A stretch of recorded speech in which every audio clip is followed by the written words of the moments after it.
I'm really uncomfortable being in the position of determining whether an Indigenous organization is a legitimate Indigenous organization. I can tell you that we have respect for the work that CCIB does and that many of the organizations they represent are indeed Indigenous businesses.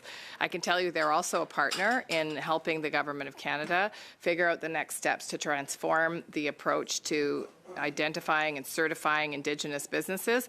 And I can tell you that the sooner that the Government of Canada gets out of the business of defining what an Indigenous business is, the better. But it won't stop the questions. And I think what Indigenous people are saying is that they need to be able to, for themselves, define who are their people, who are their members.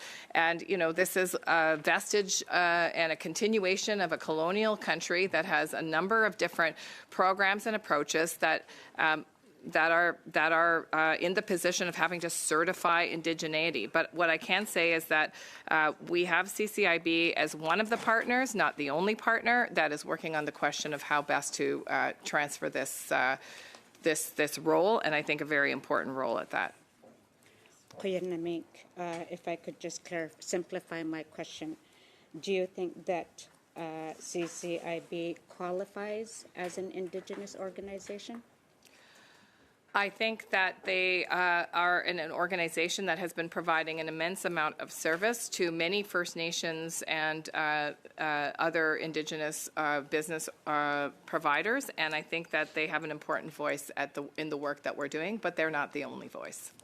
Okay, you're clearly not going to ask my direct question, so I'm going to ask a different question.